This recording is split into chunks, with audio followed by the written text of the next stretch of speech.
إلى سيدنا حبيب فليتفضل عليه مشكورا. اللهم صل على محمد.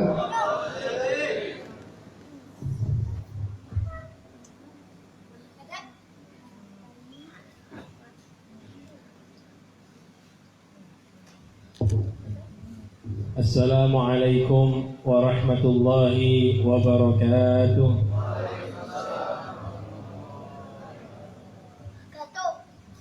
Alhamdulillahi rabbil alamin wa bihi nasta'inu ala umuri dunya waddin.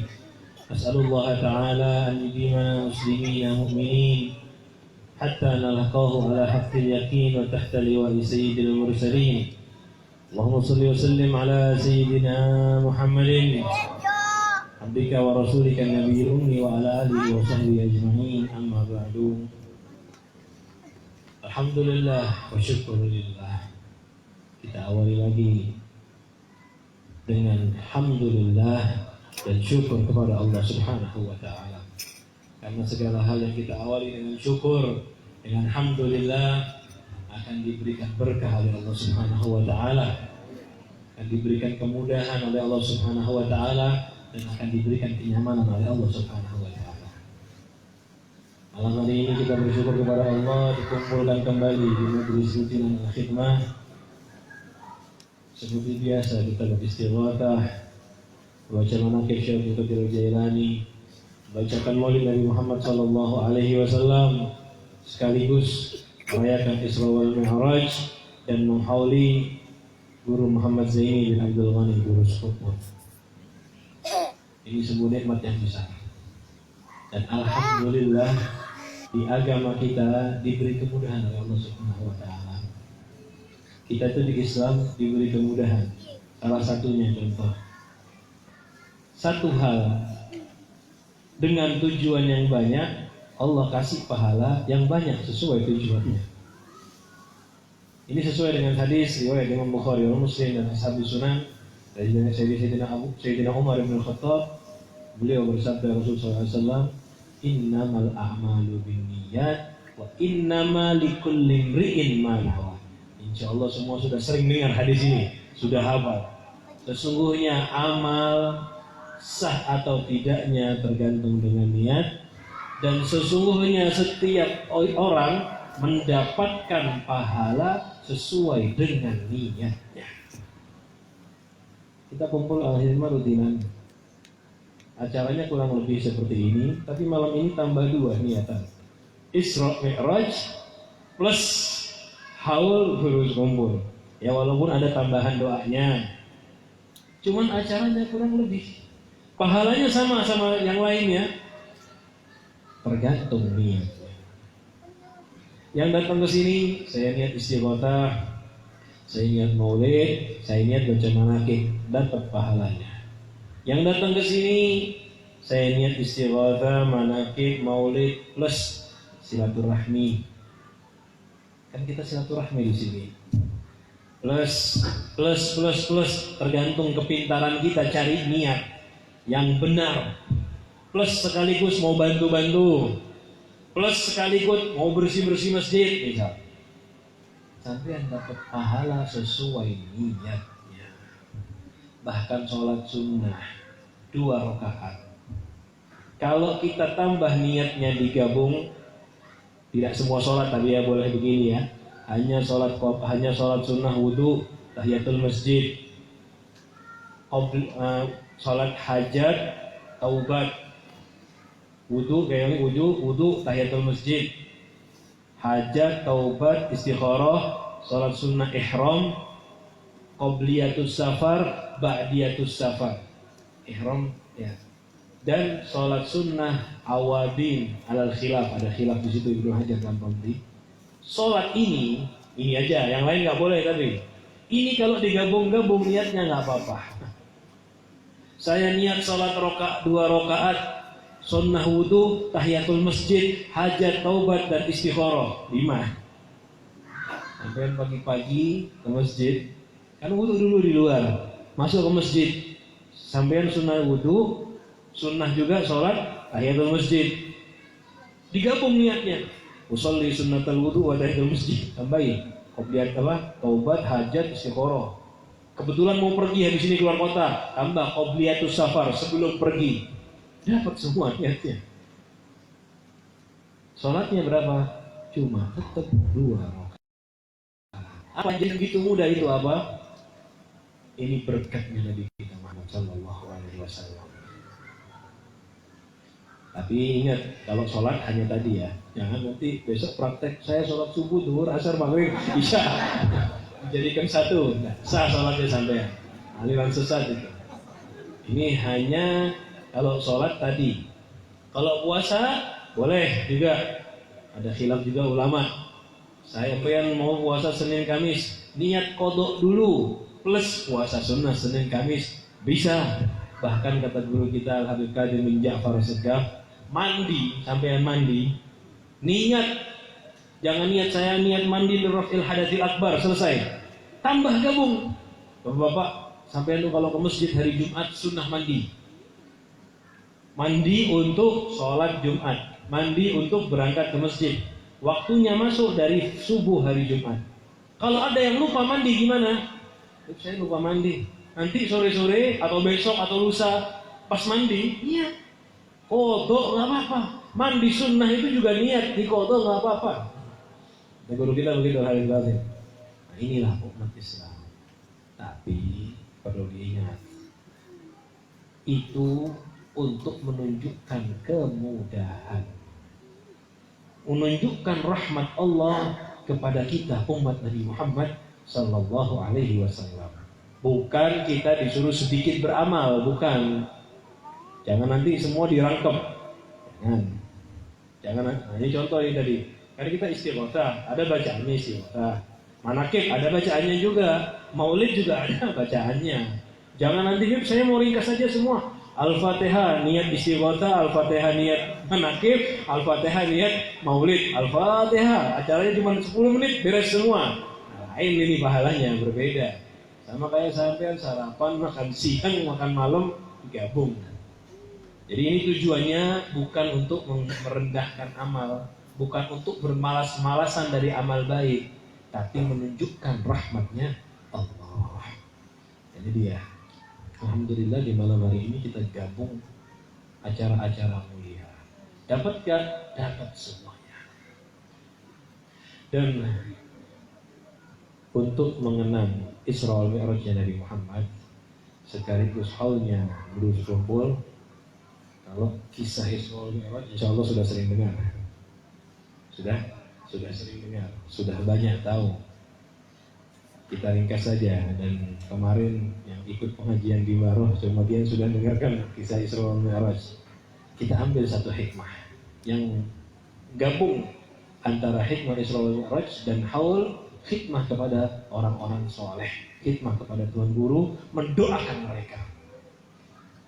Tahun 11 tahun setelah diutusnya Nabi Muhammad, tahun ke-11, ada khilaf, ada yang bilang tahun ke-10, tahun ke-12. Itu tahun itu sebelum Nabi Isra dan Mi'raj dikenal dengan Amul Huzun. Semua sudah pernah dengar ini. Dikenal dengan tahun susah, tahun sedih. Karena di tahun itu meninggallah Abu Thalib, pamannya Rasul. Meninggal juga Sayyidatuna Khadijatul Kubra, istri yang sangat dicintai oleh Rasul SAW. Abu Thalib yang sangat cinta sama Rasulullah, bahkan percaya sebetulnya kepada Rasulullah SAW, tapi dalam beberapa riwayat tidak mau menunjukkan imannya. Jadi ada percaya tapi tidak menunjukkan imannya, tapi selalu berkorban untuk Rasulullah. Pasang badan, kalau ada yang menyakiti Rasulullah, beliau yang maju, membela mati-matian. Sebetulnya orang kalau nggak percaya nggak mungkin ngebela. Itu dalil sudah. Dalil jelas bahwa Abdul Muthalib percaya Muhammad ini adalah utusan Allah. Apa itu? Ini bukan sembarang karena bela keponakan, tidak. Cintanya Abu Thalib ke Rasulullah SAW bukan karena keponakan, tapi bisa diyakini dari kisah-kisah itu, dia menganggap Muhammad ini orang yang berbeda. Gak mungkin mau membela seperti itu, kecuali dia tahu, mungkin dia percaya, nah ini adalah utusannya Allah. yang membela mati-matian Nabi Muhammad SAW diambil. Kemudian sampai Siti Khadijatul Kubra yang sangat dicintai oleh Rasulullah dan sangat mencintai Rasul, pengorbanannya nggak ada habisnya untuk Nabi Muhammad SAW, diambil juga tahun itu. Sehingga tahun tadi dikenal dengan Amul Huzn. Banyak ulama sebelum cerita Isra wal Mi'raj jelaskan dulu kejadian tahun itu. Tahun ini adalah disebut dengan Amul Huzn, tahun susah. Bahkan setelah itu Nabi ke Thaif dilempari batu dulu. Setelah ditinggal dua orang yang dicintai, Nabi pergi ke Thaif dilempari batu. Padahal tujuan Nabi ke Thaif karena banyak kerabat dari ibu beliau. Jadi masih ada hubungan nasab dengan ibunya Rasulullah SAW, penduduk asli Thaif. Malah dilempari batu. Barulah setelah ulama menjelaskan Amul Huzn, tahun susah, Nabi diundang oleh Allah, diberangkatkan Isra wal Mi'raj. Timbullah pikiran sebetulnya kalau kita mau mikir. Jadi Nabi diuji oleh Allah dengan kehilangan dua orang yang sangat dicintai. Setelah kehilangan mereka, Nabi sabar pasti, Nabi ridho sudah jelas, nggak usah ditanya. Nabi yang paling yakin kepada Allah, paling pasrah dengan takdirnya Allah, digantikan oleh Allah dengan perjalanan Isra dan perjalanan Mi'raj. Coba mikir singkat aja. Abu Thalib sama Khadijah diambil, dikasih hadiah, hiburan oleh Allah. Apa hiburannya? Isra dan Mi'raj. Nah ini kita ringkas pukulan seperti itu seakan-akan kejadiannya, walaupun hikmahnya panjang. Coba kalau diringkas saja. Khadijah Abu Thalib diambil, Nabi sedih, Nabi susah, dikasih ganti. Ayo Isra dan Mi'raj biar senang. Dan ini memang terjadi seperti ini. Manusia itu kalau sudah kena musibah, dikasih ganti yang lebih bagus, dikasih ganti yang baik. Kayak sampean punya anak contoh, sampean sayang sama anak sampean. Kalau mainannya rusak gimana? Mainan anaknya rusak atau hilang bagaimana? Nanti tak belikan yang baru nah. Apalagi kalau anaknya gak apa-apa bah, biar aja. Oh tambah senang kita, dibelikan yang lebih mahal lagi. Anak kita mainannya atau hartanya dia hilang, dia ridho, gak nangis, gak sedih, gak minta ganti sama kita, kitanya yang gak tahan. Saya kasih ganti yang lebih besar. Begitulah kekasih. Begitulah sayangnya Allah dengan Nabi Muhammad SAW. Itu dari satu sisi, dan ini yang banyak disampaikan sama ulama. Cuma dari sisi lain, saya mikir begini. Berarti Abu Thalib sama Khadijah ini hal yang hebat. Kok bisa-bisanya setelah mereka mati Allah ngasih ganti Isra wal Mi'raj? Gak mungkin kalau dua orang ini gak punya kemuliaan Allah gantinya dengan Isra wal Mi'raj. Anak sampean kehilangan sendal, dikasih ganti apa sama sampean? Kalau anak sampean kehilangan sendal dikasih ganti apa? Sendal. Kehilangan uang 500 rupiah dikasih berapa? 500, paling mentok 1000. Nih ganti dari bapak. Pensilnya patah dikasih apa? Ya pensil juga. Nah, kalau anak sampean kehilangan mobil remote controlnya yang harga 500 juta, gantinya apa? Baru mahal. Tergantung yang hilang, begitu juga ganti yang kita berikan. Jadi kalau kita lihat dari sisi lain, Khadijah sama Abu Thalib ini harganya mahal di hadapan Allah. Buktinya saat Rasulullah sedih, ditinggal mereka berdua, Allah ngasih keistimewaan, hiburan. Hiburannya apa? Nggak tanggung-tanggung. Isra dan Mi'raj yang belum pernah diberikan pada Nabi sebelumnya. Belum ada dari dulu sampai sekarang orang yang Mi'raj sampai menghadap Allah Subhanahu wa ta'ala. Nabi Musa pernah bilang, minta, Rabbi arini andur ilaika, ya Allah izinkan aku melihat kamu. La, tidak wahai Musa, walakin andur ila jabalin, tapi lihat gunung. Ini istaqarra makanahu, kalau gunung itu tetap tempatnya enggak bergerak, asal bakalan di mana kamu akan melihat saya. Gak mampu. Gak mampu dan bukan takdirnya, bukan batasannya. Nabi Muhammad tanpa meminta. Hebatnya ya, nggak pakai minta. Nabi nggak minta menghadap Allah, nggak minta untuk diberangkatkan Isra dan Mi'raj, tidak minta, tapi diberangkatkan oleh Allah. Kita bahasnya tadi itu saja. Kita pembahasan malam hari ini. Kenapa? Karena Khadijah dan Abu Thalib, mereka berdua itu berkorban untuk Nabi Muhammad. Apa yang dia punya dikasihkan kepada Nabi Muhammad. Siang malam mikirin Rasulullah SAW. Siti Khadijah itu ketika Nabi masih ibadah di Gua Thawr, sakit. Dan kita sudah tahu Siti Khadijah umurnya di atas Rasulullah SAW 15 tahun, lebih tua. Sakit sampai kadang-kadang nggak bisa bangun. Tapi kalau Nabi pulang dari Gua Thawr, memaksakan diri, saya harus berdiri, minta diangkat oleh Zainab dan Ruqayyah, anak Rasulullah yang perempuan yang paling besar, minta dibopong, berdiri untuk nyambut Rasul Sallallahu Alaihi Wasallam. Itu dalam keadaan sakit, tetap mau khidmah buat Rasul Sallallahu Alaihi Wasallam, walaupun cuma berdiri. Jadi Rasulullah datang harus diam, bangun, harus berdiri. Kalau orang sekarang kan sakit sedikit, pusing kepalanya, sakit kepala ya. Kalau perempuan begitu manja, sama aja yang laki-laki sebetulnya juga sama. Sakit sedikit, nggak mau bergerak. Tapi lihat, karena itulah pengorbanan mereka kepada Rasulullah SAW. Kehilangan mereka itu sesuatu yang hebat, yang besar. Digantinya dengan Isra dan Mi'raj. Nah, hikmahnya apa? Kita ini dikasih pelajaran dari kisah tadi. Jadilah seperti Khadijah, jadilah seperti Allah.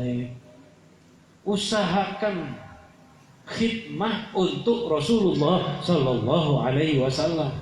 Korbankan apa yang kita punya untuk Rasulullah Sallallahu Alaihi Wasallam. Baru nanti kita akan berharga mahal di hadapan Allah. Dan ringkasnya, bahasa kasarnya, harganya Siti Khadijah sama Abu Thalib itu ibarat harga Isra wal Mi'raj. Kan mahal sekali. Nah, kita ini paling tidak kita punya harga yang mahal di hadapan Allah. Semakin besar pengorbanan kita untuk Rasul, begitu juga harga kita di hadapan Allah Subhanahu wa Ta'ala. Sampai nggak disuruh Isra wal Mi'raj, nggak disuruh melakukan hal yang besar. Cukup pengorbanan jalan dari rumah, naik kendaraan. Cukup mengorbankan waktunya, datang ke majelis taklim, pelajari ilmu agama. Ini pengorbanan yang besar untuk Rasulullah SAW. Pertama, pengorbanan kita, kerjakan wajib, itu udah jelas. Di atas wajib ini, berangkat cari ilmu. Kenapa? Rasul tidak ada hal yang menyenangkan beliau melebihi cari ilmu. Gak ada lagi. Imam Syafi'i mengatakan, tidak ada hal, la syai'a afraha, tidak ada sesuatu yang lebih menyenangkan Nabi Muhammad SAW. Nabi Muhammad SAW kamitsli talabil ilm, seperti cari ilmu. Kalau kita harganya ingin mahal di hadapan Allah, banyak-banyak cari ilmu. Semakin banyak ilmu yang kita dapatkan, semakin istimewa kita di hadapan Allah Subhanahu wa Ta'ala. Setelah cari ilmu, amalkan ilmunya, lebih mahal lagi. Sudah mengamalkan, mempraktekkan ilmu, sampaikan ilmunya. Ini kita dapat derajat yang sangat istimewa. Sampai jadi dai ilallah, nyampaikan ilmu agama. Gak harus ceramah sebetulnya. Yang punya ilmu, ajar anak istri, ajar tetangga, ajar temannya, kenalannya, sampaikan walaupun satu ayat. Itu kita dicatat orang-orang yang mewarisi Nabi Muhammad Sallallahu Alaihi Wasallam. Semakin kenal kita dengan Rasulullah, semakin paham ilmu agama, mengamalkannya, dan yang terakhir menyampaikannya. Ini harga kita sangat mahal di hadapan Allah. Nah, seperti inilah Syekh Abdul Qadir Jailani. Seperti inilah kita hauli guru Muhammad Zaini bin Abdul Ghani, menyampaikan ilmu agama. Kiai Asrari dan seluruh para ulama, mereka seperti ini. Tahu karena menyampaikan ilmu agama, menyenangkan Rasul, membanggakan Nabi Muhammad, mereka belajar. Mereka mengamalkan, lalu mereka menyampaikan untuk menyenangkan Rasul Shallallahu Alaihi Wasallam. Nah, di atas 3 hal ini ada satu lagi tambahan. Kita yang ilmunya pas-pasan, nyampaikan ilmu juga jarang-jarang, karena ngamalkan aja belum benar. Ada satu hal lagi dan sama yang dilakukan Khadijah dan Abu Thalib. Apa itu? Hikmah kepada ulama.